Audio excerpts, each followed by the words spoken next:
that there are many things that are happening in the country at the moment, and everybody's kind of looking for direction and looking for some true north, some direction in which where you can go and the things that you can actually do. Well, Kabando is here. He's a politician, and we're looking into from the Ol-Kalou campaign trail and lessons we can actually use to maybe then point us in that direction. Kabando, good morning. Good morning to you. How are you doing? We are doing well, and thank you for the invitation. Thank you for being here. Come and spice the conversation. Asante sana. Asante sana for hosting.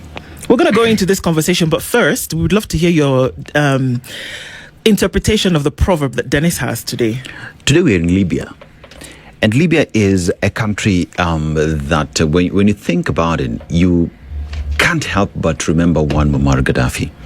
At that time when Muammar Gaddafi was a proponent of a united Africa, where he was pushing for a single currency and that is backed by the gold, and what that would have done to African economies. And many say that could have been one of the reasons why he was taken out. But remember the country that was where affordable housing, the actual affordable housing was there for the people, education, health, there for the people. Food, access to food in a desert was affordable for the people. But look at Libya today and what politics, when interference happens, what that can do to a country that was a model for the continent. But let's go to the proverb. A man who buys shoes without measuring his feet is not far different from a man who has eyes but no vision. A man who buys a shoe without measuring his feet is no different from a person with eyes but without vision. But has no vision. I would interpret it to mean that one has to be intentional to do what is supposed to be done. Well interpreted. Well interpreted. You must know exactly what it is you want to do, because if you don't, then how do you implement it? True. How do you achieve it? Well said. Well interpreted, Asante. For sure. The campaigns, for all intents and purposes, closed yesterday at the end of Monday. And the IEBC then has been clear that, no more campaigning. And now we settle into a place where IEBC gets ready to deliver this by-election in Ol-Kalou on Thursday. Now, even as that is taking place, the political rhetoric that has been formed around this campaign has been quite strong. And that folks have been talking about the possibility that these are indicators of what will happen in 2027. Is it beyond an election? Is it beyond a by-election? Because many things have been said, certain precedent has already been set, and it looks that that's the direction in which the country might be going. Do you think it's just a by-election and we're all going to now, after Thursday, get the result and shut down and then look forward to the next election? Or is this an inroad into 2027? Ol-Kalou is beyond the by-election that is coming the day after tomorrow. It is, in fact, beyond the contest that is happening between the administration and the opposition, quote unquote. It is beyond the narrative of where the Mulima or Mount Kenya stands vis-a-vis their 2022 huge affiliation with William Ruto. Ol-Kalou is a statement of the national conversation, and it is an indicator of what is likely to be done by the incumbent administration in defense of its previous staffs or the areas where it dominated, and also an indicator of what the citizenry will likely do in the next election. Ol-Kalou is perhaps the only by election where the bigwigs of political parties have kept away for very easy reasons to understand. Yeah. And therefore, we should see it as an audit of this administration. And already, without even casting the first ballot, an audit has been done. Kenyans have seen what has happened. We have had by-elections in Western Kenya, Mulembe Nation. We have had by-elections in Nyanza, Luo Nyanza. At the coast, we had a by-election in Magarini the other day. In northeastern Kenya, northern part of Kenya, we have had by-elections.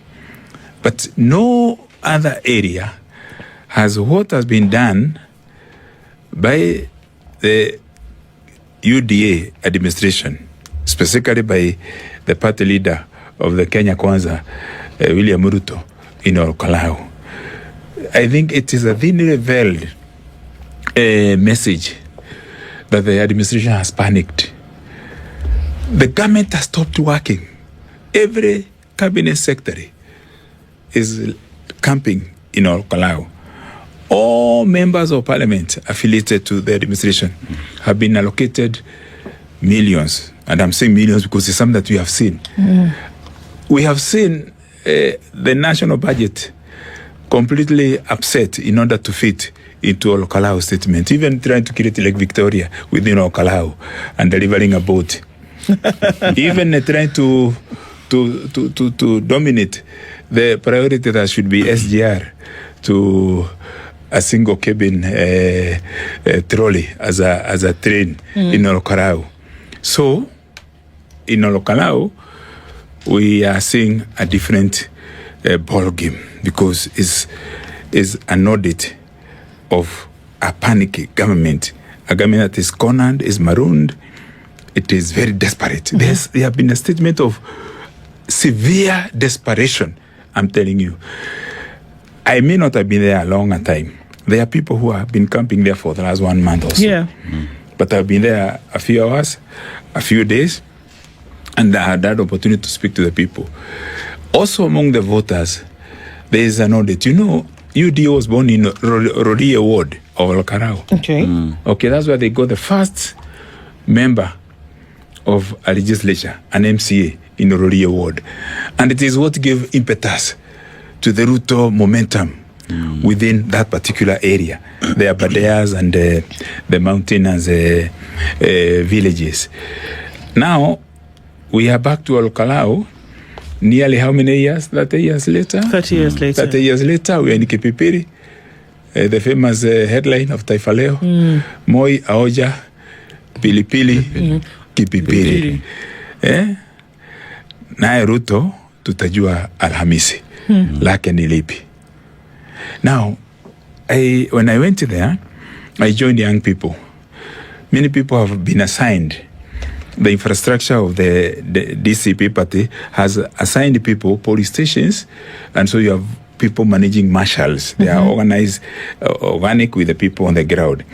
I decided to go and join young aspirants, a number of them, who are visiting homes of the elderly. I posted some pictures 3-4 days ago on my social media account, and I would like to mention 2 places that we went.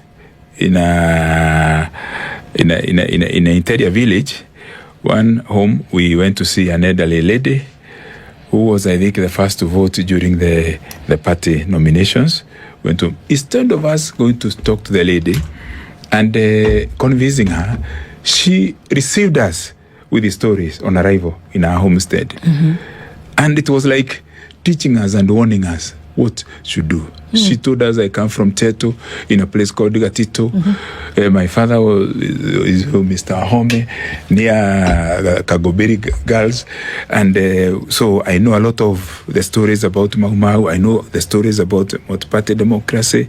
And when Kenyatta came, when Moi came, when Kibaki came, she talked to us for about 20 minutes. Until we said, we came here for a lesson. This is a lady who has a precision of Kenya's independence, but bitterness about the betrayals that have happened over time. And particularly this time, she says it's very bitter because of the belief and trust they had that Ruto was good to read, be the spokesman of the Hustler. But the hero of the day is one Mzee Wainaina Mbogwa, who has had the throat cancer for the last 18 years. And therefore, he is speaking through the device. The device. Yeah. Okay. So immediately he came out from the house. They got us standing outside his house. He just, greeted us. And I was very happy because he recognized me. Said he watches TV, so he had seen me the 2 days before. But that's not the story. The story is that he spoke to us again for about the same time, like the other lady. And he narrated the story of Kenya. He told us how we are betraying them, how the leadership has failed. He spoke about education. He spoke about health sector. Mr. Wainaina Mbogwa spoke to us like he was giving us a lecture on how to do leadership and good governance and be of integrity. So when you are meeting those kind of voters, elderly, and after that, of course, we went to a bigger meeting, about 400 people. Then we went to speak to Azes in a welfare group, about 92 of them. So in Ol-Kalou, you get the elderly people. They are not, when you go to those homesteads, you don't see an elderly woman of the age of your mother and you just live like that and you are parking a car. It's not bribery, but you may buy sukari, just like an appreciation, like the way ladies don't go empty-handed and all that. Yes. Imagine both of them separately, and they are different locations. Because we are targeting them, and they are already identified by our local marshals. Even when they saw, like you are about to give, a present, like asking his number so that you can put something there, just a natural appreciation. They say, no. You can see they are like embarrassed to be given something in a campaign time. They don't want it. They don't want. They need. Like this man has had, Mzee Wainaina, Bo has had cancer for 18 years. Yeah. Because they're making the connection. Because they're making connection. If you give me something, it means that you're buying my vote. And all that, okay. So so Ol-Kalou will be very interesting. I'll be, many people will be, I would say, will be very surprised if there's any other outcome apart from defeat of Ruto party. So who's taking the money though, Kabando? Who's taking the handouts that seem to be coming? Who's taking the mattresses? I mean, this is granted. This is an. That needs to be careful here. But this is the folks that you describe are an older gentleman and an older woman, who have given you Kenya's history and an understanding of where they have come from and where they are going. And so they've made the connection between, if I take even a token of appreciation from you, Kabando, what I'm doing is that I am making it look as though I'm selling my vote, right? Yes.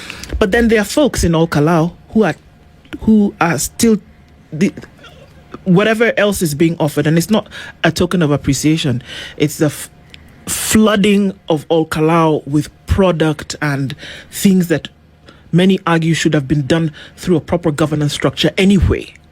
But they're taking the money. We have the videos of the people who say, I don't even need to go to work today because there's money that's coming in every day.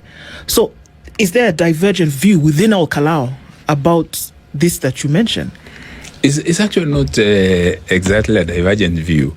Is that because of the poverty levels in any society, not just Kenya, any part of the world, if you go with food, people receive food.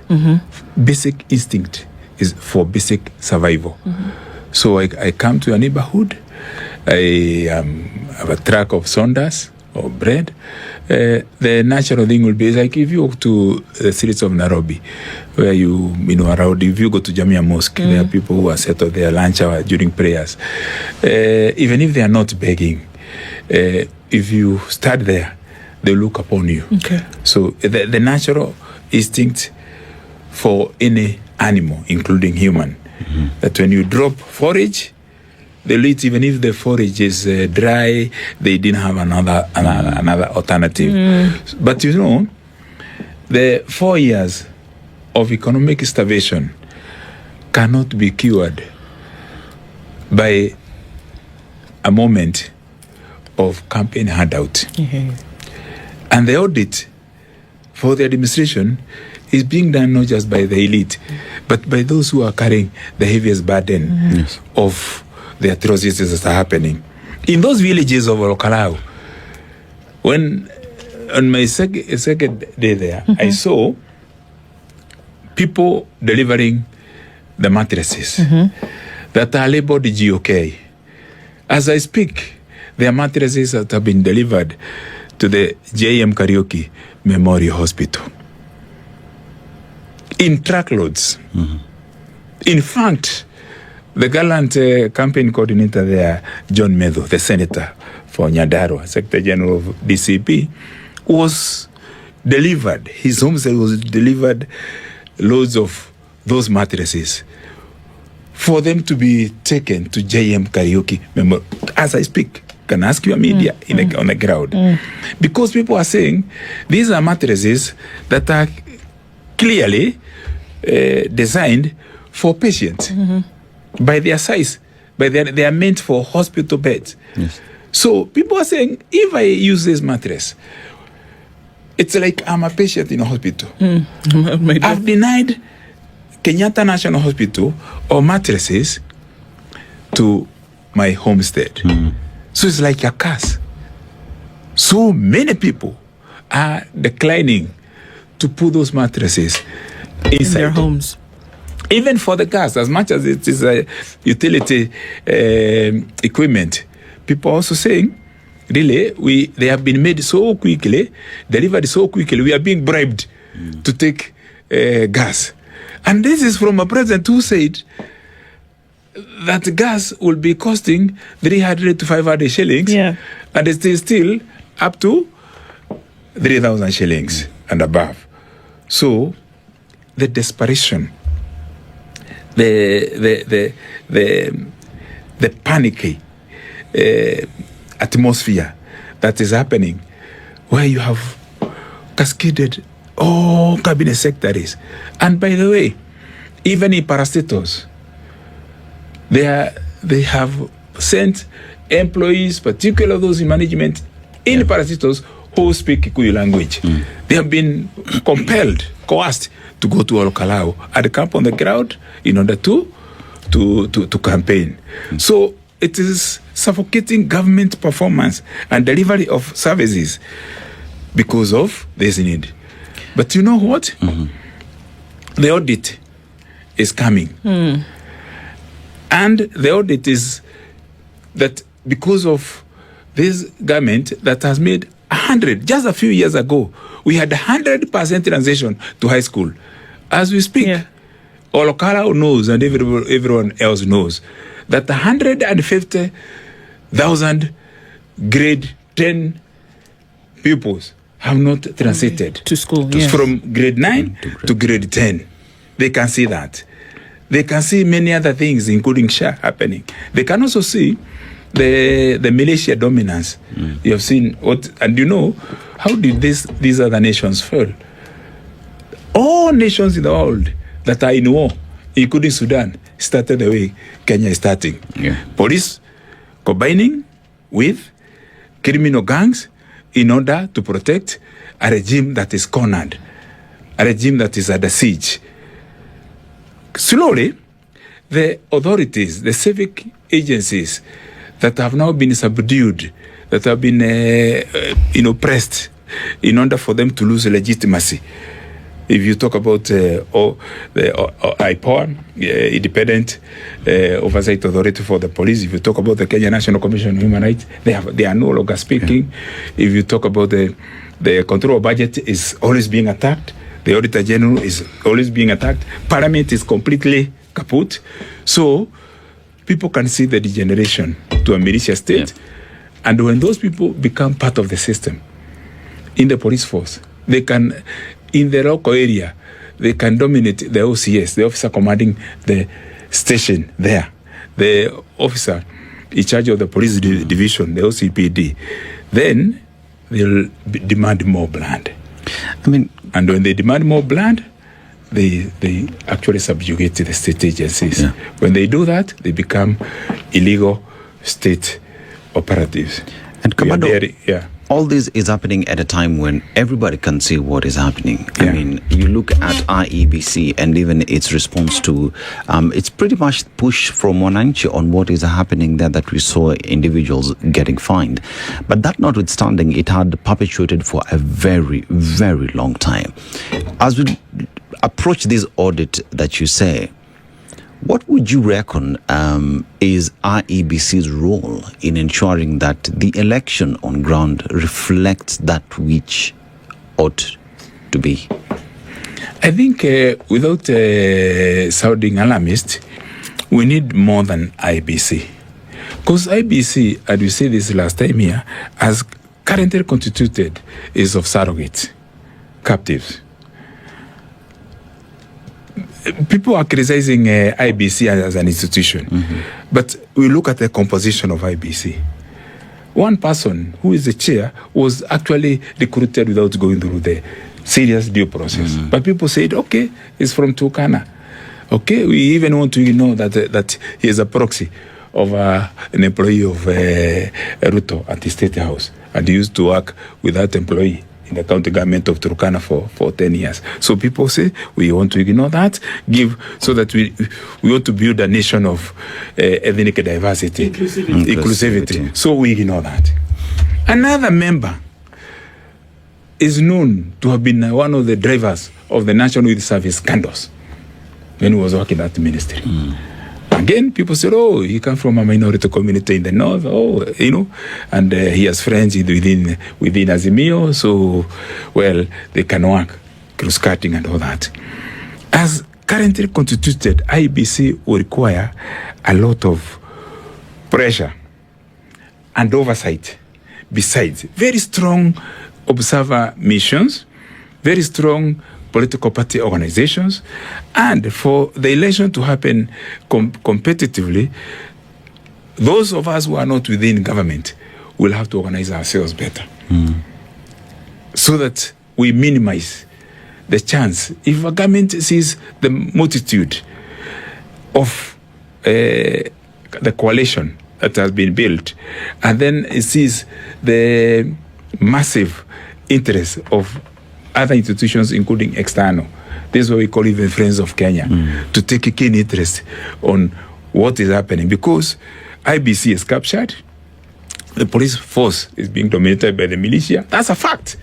See what is happening everywhere. The attack even everywhere, even over there in Kisumu, in Nyahururu. Despite that, all those meetings have been pronounced and advertised very well. So they'll need a lot of pressure. But the good thing is that we are all largely agreed that the system and the incumbent regime has something to do. They may come with the PowerPoint, but people will come with unpaid bills. People will come with the reports of mortuaries where their children were taken when they were shot. They will come with PowerPoint to say, we are giving new promises. But people will come and show Ruto the land that he used, the hustlers, to get to the top, where he started throwing taxes to them. So I think it is not lost, because Kenyans are agreed. The only thing they are asking is they are going to be an organization that will do things okay, so that we have a credible alternative. But in terms of the lease for this current administration, I bet that citizens are ready to terminate. You seem to be saying, I'm not, just for some clarity, that beyond this is just a symptom of something deeper, and that there is a cry for Kenyans to say, can we actually have governance and leadership that ensures that the handout culture that we see that has happened in the last few days then is unnecessary? Because we asked ourselves the questions: was there no running water in Ol-Kalou the last 30 years? Was there amenities for people? Did they not exist? These things that people are saying now, that these packages that go to the people, would they not have been done before? And that the people can see that this is almost, the proverbial birthright stew story where, you give me yours, I give you mine. So you see something deeper than this. And is there a lesson for Kenyans to then heed here? The first lesson actually should be very localized, and Nyandarua is a very rich neighborhood. It has very fertile soils, it has ample rainfall, and there is part of this country that has a good space to grow horticulture and do all sort of farming, including dairy. And we should actually be asking why Ol-Kalou, which is not arid or semi-arid, is not that comfortable. It's a story of the betrayal of Kenya by leadership. Ol-Kalou is where J.M. Kariuki came from.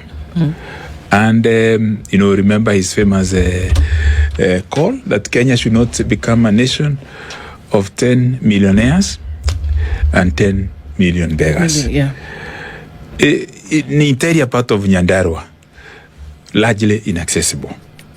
Many parts without piped water, domestic water, that's true. Large tracts of places there that deserve dams and for irrigation, mechanized agriculture, not happening.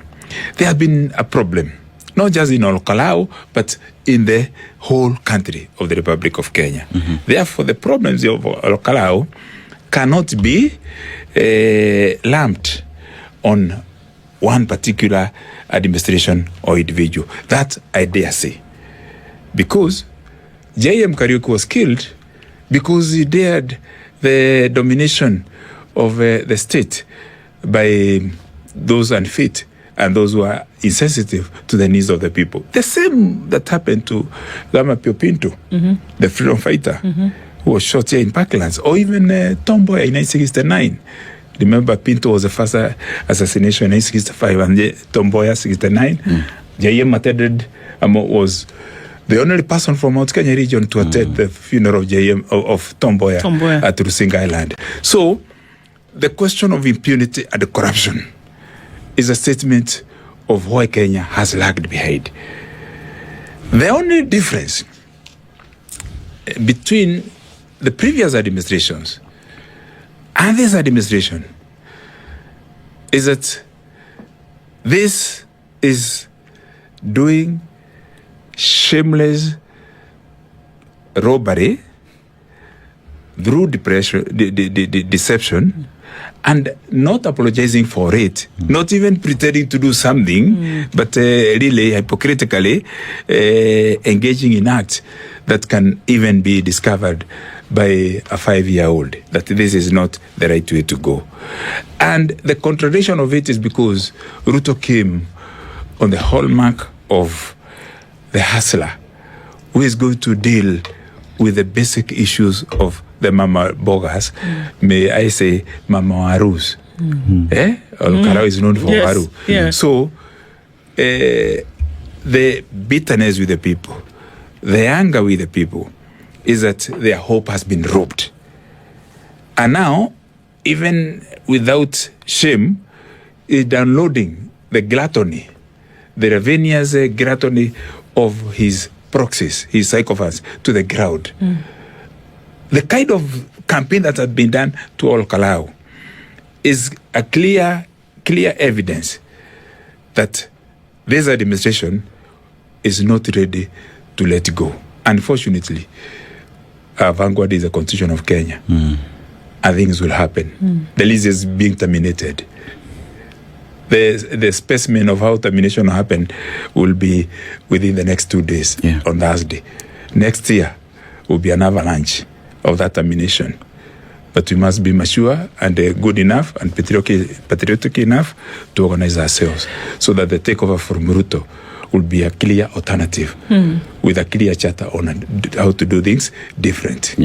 Kabando, we look at what is happening in Ol-Kalou today, and many have said that is the litmus test for what is to happen in 2027. Now we look at how the law has been abrogated because we've seen state officers on the campaign trail against the law. The court has ruled on that. We know very well what we should do, what we must do, and what we shouldn't do. Yeah.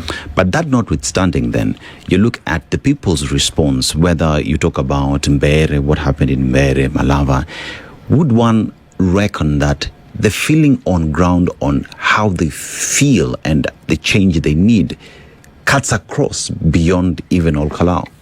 It does cut across. A very good question. You know, let's go back to 2002. The same country, the same constitution, the same people. But within hours, people behaved differently. The very people who are subservient somehow to Daniel Moi, a few hours after the rainbow took over, through Moi Kibaki, were gathering at the KICC singing Marietu for takeover of Kenyatta International Convention Center. And he did. That generation of national demand that KICC must go back to the people because they had been grabbed by KANU did happen through the Ministry of Tourism. A few months later, everything was done, and today KICC is a parasito. What does it say? The same people and a new different environment. Remember, in the first few days of that administration, 2003, civilians were arresting traffic police officers who were trying to take a bribe on the roads. And things happened. Remember, the same people who are crowding matatus, are demanding loud music and everything, walking to town when then Minister Michuki demanded that they all install safety belts, which is a good legacy to date. People decided to defy their comfort, walked long distances to places of work, risked their jobs because they were arriving to places of work late, but to support a good policy.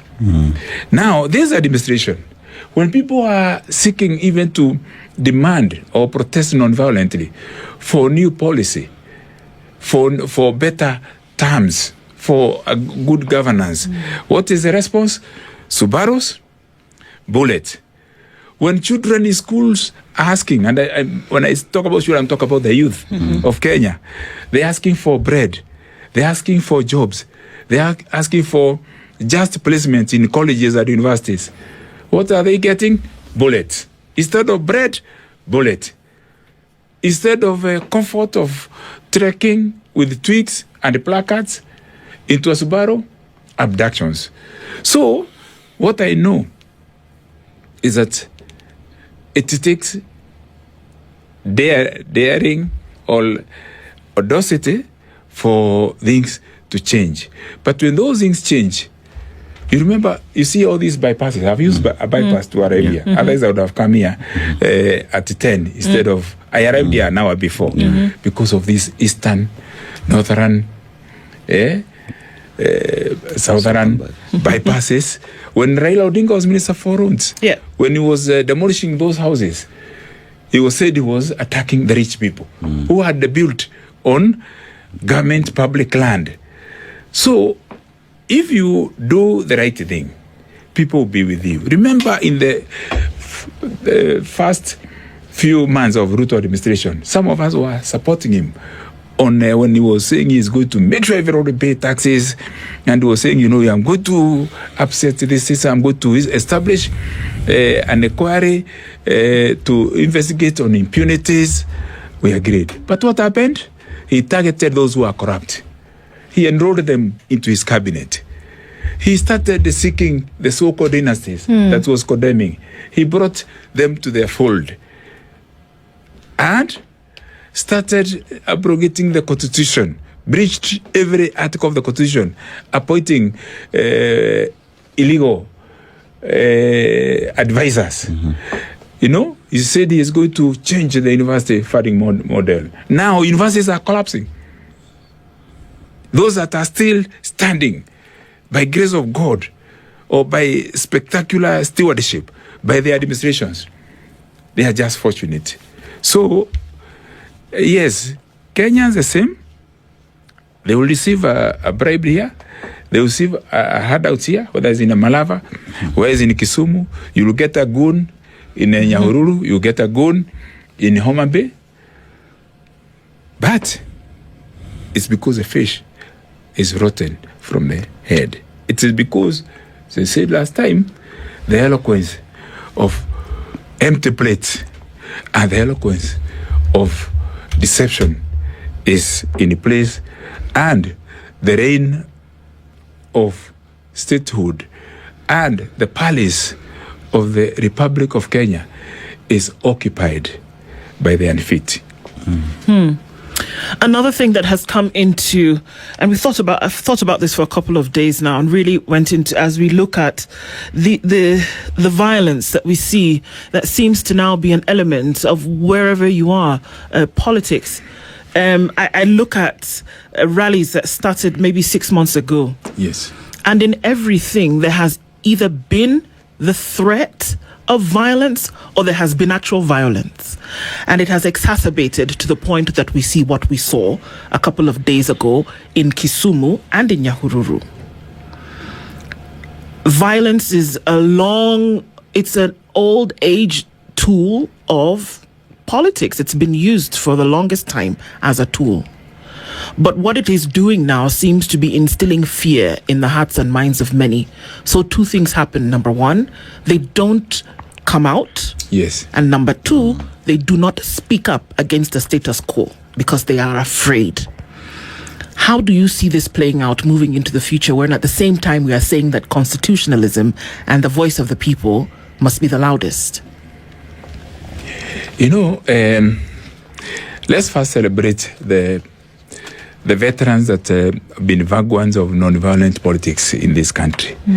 Just to show how backward we have gone when it comes to political maturity, from places where we demand and deserve good examples.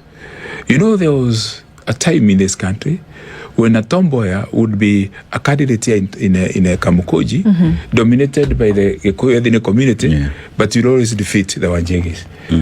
There was a time when Achinga Neko would contest in Nakuru town and win hands down against a 90% dominated ethnic Kikuyu. Yeah. That things used to happen. There was a time when J.M. Kariuki in 1974 would not put a poster and will not go to campaign because it was bad for him even campaigning, and is elected with a landslide, 95% of the vote, yet he is not even campaigning, and there's not a single voter who is molested, and there's not a single skirmish. So the state could push you, but it did not go that extra mile. There was, of course, the incidences of extremism, but I'm talking about the communal today. The example you are getting, not just from Ol-Kalou, from every part of this country, because you have seen what has been happening in churches. Yeah. You know, in Kariobangi, you saw what happened to Sivuna and Orengo. Yeah. You saw what happened in Nyahururu. And government is present. These rallies are announced. These are places of worship. You saw even yesterday there was an attack of a member of Yala, Kaninkega, my friend. So, where we are going is a dangerous place. And many people are speaking. Last evening there was Baraka Muluka in these studios in KTN, and he spoke exactly what I'm saying now and what other people said before. We are not just talking about a president who is at the siege and who is extremely greedy and extremely desperate. I dare say we are not just talking about Ruto the person that we know. Who are we talking about? We are talking about a conman. And you're talking about something that people may not want to hear. We are talking about a person whose track record is known. You know, we have a mzee called Atwoli. Before he came to the system to survive and to protect his interests, and he's my friend, I call him my dad, for good reasons. He said that if Ruto becomes president, he will carry the central bank on his shoulders. That was Atwoli. And he said if Ruto loses an election, he is going to hang himself in Sugoi. So we go there to cut all the trees so that he can live to see Kenya being led. Unfortunately, and I saw Kerito Murugi speaking, people who have something to hide from the Kibaki administration, from the Uhuru administration, are now grouping in Ruto. Those former ministers, those senior people who use their positions to misappropriate and loot, who at one time or another have been accused of murder or have been suspended from their position because of allegations of corruption, are now gathering. So the plethora we have today are greedy people, desperate people, and guilty people, I dare say. There's nobody of sane mind, of patriotic zeal, and nationalistic credentials who can dare now go and anchor the administration of Ruto. If Ruto, by God forbid, makes back to State House, get a second term, either we have an exodus, as you told us, get out of the country, or he takes us where he vowed he can. Said we go to jail, we get out of the country, or we go to heaven. Going to heaven means the president was saying he is going to kill people. He has killed them. He has killed Gen Zs. He has abducted others. If by mistake he comes back to be the president of Kenya for another 5 years, we'll have many Kiraitos and many Atoris. Those are cowards. Those are guilty. But you'll have an exodus of the Gogo Adhiongos and Shadrach Gutos again. People going to exile because this is a country that will be unlivable. And we need to say this. It's serious stuff you're saying, Kabando. And did you see in Embu the other day, my sister do? Yeah. Did you see the president talking in Embu and people are not cheering?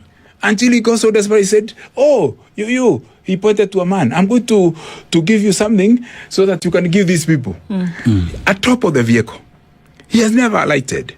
He is barely on his desk, except the showcases of what if you cannot address the basic issues of the pocket and food for the people and security for the people. What can you talk about infrastructure fund or sovereign board? Kabando. Then you gather children around your state house. I never saw mature people like Kibaki or Moyo Kenyatta never did those kind of things. We are having a child play instead of statecraft. Kabando leadership is... You know, when you present children, when you're signing those bills, they are there with the uniforms. Then hand out to schools and all that. But everything else is collapsing. Everything is coming down. Yeah. You are rotten to the core. Illiterate. Kabando leadership is about the people, improving the situation of the people at the end of the day. At a time when the people, Kenyans, are saying things have gotten worse, we are poorer today than when you took office. What credence then do you have to coming back to tell the people that I will deliver if you give me another chance, when the people are telling you, I'm sorry, we are poorer today than before? Yes. And the bad thing is that multinationals have been relocating. Independent media, particularly this started group, is facing the atrocity of state. How the Nairobi Monthly, the Build magazine, the Society magazine, the Economic Review, they used to, many years before we came multi-party and before we got the new constitution. Those things were happening. I think what we need to say is that let us do our little bit. As the Professor Mother would say, the hummingbird. The little bit, let us voice where we can. Let us act where we can in our own spaces so that we make Kenya better. But to pretend that we want to respect the president, or you are told to respect the presidency, when he is working in the militia, In Mount Kenya region, he is working with Mungiki. He is working with Mungiki. And there's no country. See what happened in Sudan? They started working those things. In Bashir started working with the illegal groups. That's happened in Yugoslavia, in Afghanistan, other parts of the world, even in Europe. That was happening in Kenya. People can see that. That Theka Road at Pagani can be held hostage for hours. Next to Pagani police station, 2 minutes. To Muthaiga police station, 3 minutes. To NIS, National Intelligence Service, only 7 minutes. To GSU, only 6 minutes. To DCI, only 5 minutes. Even to Vigilante, here. Vigilance House. And yet, even Kenya Forest Bokarula is closed. In Kisumu, you get CBD closed. So who is safe now? We are all insecure when the country is in the wrong hands, where the militia are dominant. You have seen people, you have seen the majority leader and the other sycophants of the president holding loads of cash that will also being done in the early days of the Moi administration when you saw people queuing there with loads. So the long and short of it is that we are in a bad place, but Kenya is resilient and is optimistic. We can rise and we can actually reroute the cause of Kenyan democracy, and that should happen. But I think it is not without people having the temerity, the authorities to say, for Kenya to go, Ruto must go. For Kenya to prosper, Ruto must go. For us to stabilize our nation, Ruto must go. It is not just a slogan.